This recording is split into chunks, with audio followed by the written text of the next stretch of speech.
E aí, tudo bem?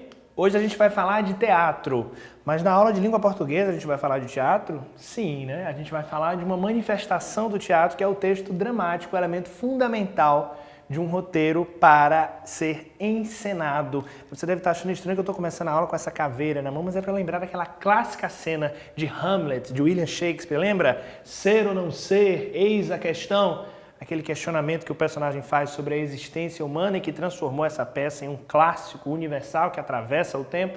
Então, o teatro tem essa marca, né? O teatro consegue construir dentro da sociedade marcas eternas. Por quê? Porque o teatro é uma arte. O teatro é a arte da encenação, é uma arte dramática. E na língua portuguesa, o teatro entra a partir do momento que a gente começa a estudar o texto dramático. Quando a gente fala em texto dramático, a gente está falando de drama. E o drama na sua acepção original, que é ação. Ou seja, é um texto que é feito para ser representado, encenado. Queria lembrar você, antes disso tudo, que existem alguns gêneros que a gente chama de gêneros literários, que é uma forma que foi encontrada de organizar os textos de caráter literário. O gênero dramático compõe um desses gêneros, que são esses textos feitos para a representação. Existe também o gênero lírico, que é pautado por meio dos textos mais poéticos, mais voltados para o extravasamento do eu. E existe o gênero épico, que é o gênero que começou numa perspectiva histórica com as narrativas da nação, as narrativas dos heróis, e que deu origem ao que a gente chama hoje de gênero narrativo. O texto dramático compõe um elemento central de uma peça teatral. Você na sua escola já fez uma montagem de um teatrinho, de uma dramatização, deve ter percebido para que essa encenação acontecesse, foi necessário a construção de um texto.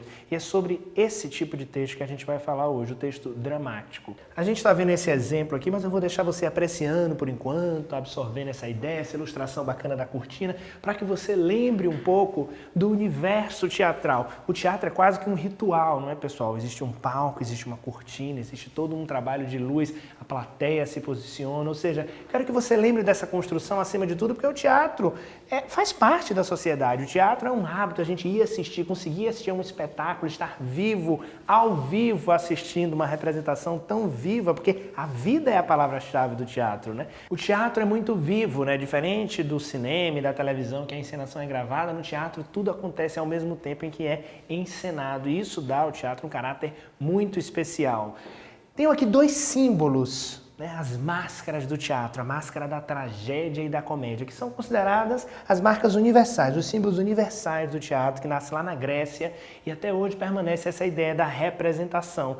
Bom, vamos pensar agora então, se eu falei para você que é um texto para ser encenado, não necessariamente ele é feito para ser lido. Calma, não é que ninguém vai ler um texto dramático. É claro que esse texto vai ser lido por alguém. Só que o objetivo principal dele é a representação. Então ele já é construído pensando nisso. Você pode até ver publicações, e obviamente há muitas publicações de textos dramáticos, textos teatrais, de roteiros que são publicados, mas você já percebe que é uma estrutura diferente, por exemplo, de um gênero narrativo, como o conto, a crônica, o romance, que são gêneros mais voltados para a contação de uma história sem representação. O texto dramático ele é feito para ser encenado, representado por atores, ok? Lembra disso. Por mais que eu tenha dito a você no começo que a gente está falando de um gênero dramático, a gente está assim num trânsito, né, entre a narrativa e o drama. Porque, acima de tudo, no texto teatral a gente precisa contar uma história. O que muda em relação ao gênero narrativo é a forma com que essa história é contada diante de um público. Então a construção desse texto vai contar com elementos bem específicos.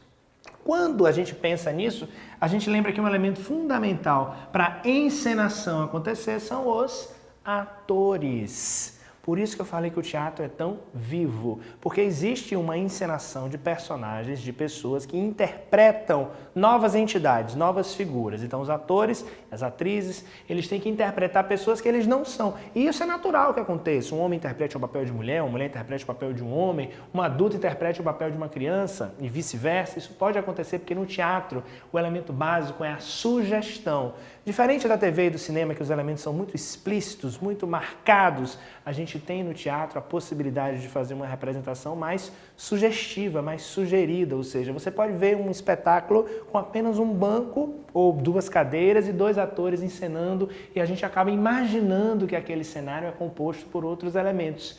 Isso vai muito da imaginação, não só do ator, nem do cenógrafo, que é aquela pessoa que constrói o cenário, mas do autor, que em um texto dramático, lembrando que o texto dramático é o texto da ação, da encenação, um texto dramático, o autor desse texto a gente chama de dramaturgo. Tudo nasce da criatividade de um dramaturgo, que começa a criar uma história que vai ser encenada. Então, os atores são fundamentais. Sabe o que significa isso? Significa que nós não temos narrador. Lembra daqueles textos que a gente fala em narrador de primeira ou de terceira pessoa, o narrador que participa ou não participa da história? No texto dramático, quem conta a história são os atores. Então, eu dispenso o narrador. Tudo bem, você já deve ter visto alguma peça teatral com algum narrador, mas ele não é um elemento indispensável não, viu?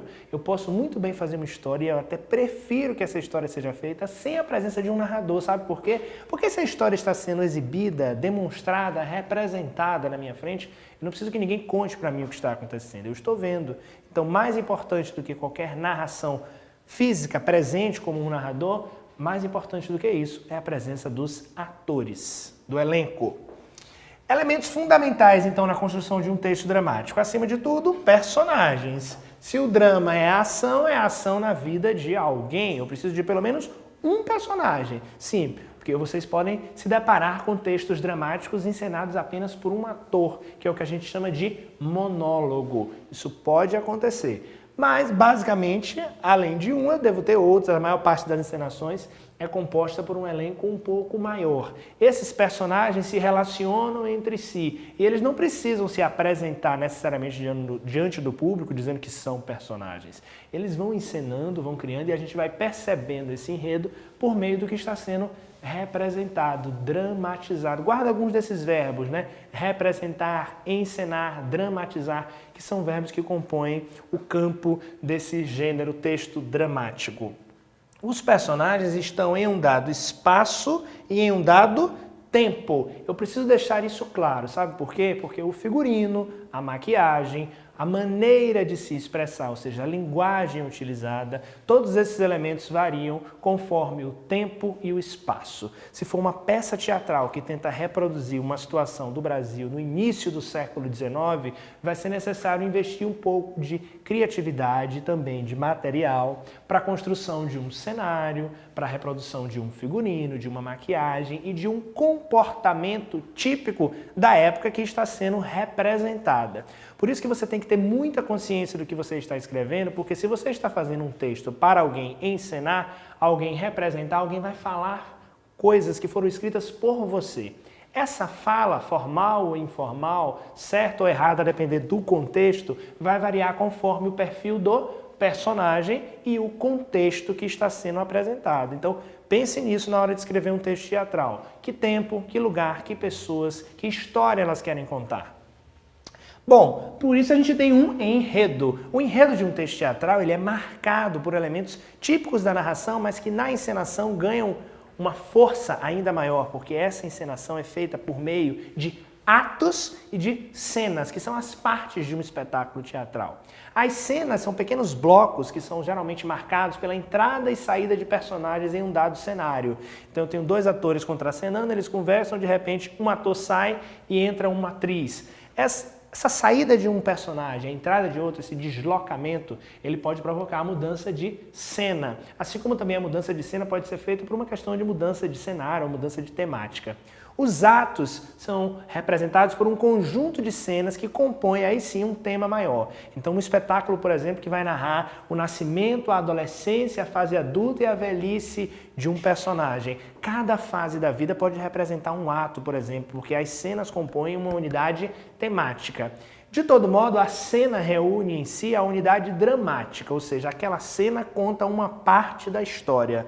História que precisa respeitar um enredo, que começa com uma situação inicial, segue por uma complicação, que é a instalação do conflito, todo drama tem que ter um conflito, um problema a ser resolvido e que é finalizado com o desenlace, com o desfecho. Então, situação inicial, conflito que instala o problema, algumas cenas que vão representar o clímax, o momento de maior tensão, e o desfecho. Tudo isso representado por um elenco diante de uma plateia em cima de um palco. Palco esse que pode ser o palco clássico de uma encenação teatral, ou que pode ser a sala de aula, ou que pode ser um auditório, ou que pode ser a rua. Os atores e atrizes muitas vezes vão para a rua encenar seus espetáculos longe dos palcos tradicionais.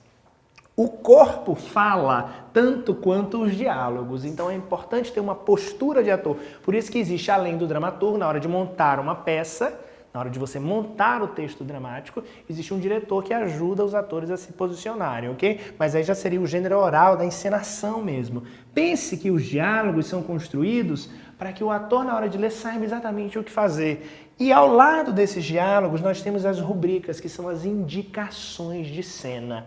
Como assim? Por que eu preciso que alguém diga o que eu tenho que fazer? Porque eu preciso mostrar como essa encenação acontece. E aqui nesse exemplo, agora sim nós vamos olhar para ele, a gente vai encontrar por que é importante sinalizar as indicações de cena. Perceba que na hora de colocar esse tipo de informação é um pouco diferente do texto narrativo, é muito diferente do texto narrativo, que o narrador constrói uma linguagem para que a gente mergulhe na história. Aqui, de fato, é uma informação meramente descritiva, para você saber que os personagens, onde eles estão, qual é o espaço que eles ocupam. Lembra que a gente tem sempre um espaço e um tempo, um enredo. Então, eles conversam no quarto, o cenário pode ser simples com apenas uma cama, ou seja, você já está indicando para o diretor e para o cenógrafo como vai ser esse cenário. Maria, o nome do personagem, geralmente em letra maiúscula, você coloca um destaque sobre que tipo de interpretação esse ator tem que exercer. Então, Maria está nervosa, então o ator já sabe disso. A atriz que vai fazer esse personagem. Maria nervosa, 2 pontos, uma reprodução aqui do discurso direto, que é a base do texto teatral. Você não vai dizer nada, eu disse que estou grávida. Bom, essa é a fala de Maria, a gente sabe que ela está nervosa, então essa indicação é super importante para o ator. Depois já vem a fala de um outro personagem, então eu marco isso novamente com letra maiúscula. Quando necessário, marco novamente a emoção, de que modo essa cena deve ser representada. João está sério e sem reação, mais uma indicação de cena. Não sei por onde começar, vírgula, e hesita, ou seja, ele interrompe a fala, ele está em dúvida se ele continua ou não. Então, se eu não tivesse a indicação das sensações, das emoções de Maria e de João, se eu não tivesse a descrição do local, eu não saberia encenar esse texto. Então, na hora de escrever um texto dramático, pense sempre nesses elementos, ok? Tanto nas indicações de cena, quanto nos diálogos que reproduzem a fala dos personagens, ou seja, são construídos por meio do discurso direto. Texto dramático, drama, ação, encenação, narração, atores, espetáculo, porque o texto depois de escrito, ele pode ser representado em cima de um palco. Quem sabe não dá certo fazer isso na sua escola, hein? Esse foi o tema da aula de hoje, o texto dramático. Muito obrigado.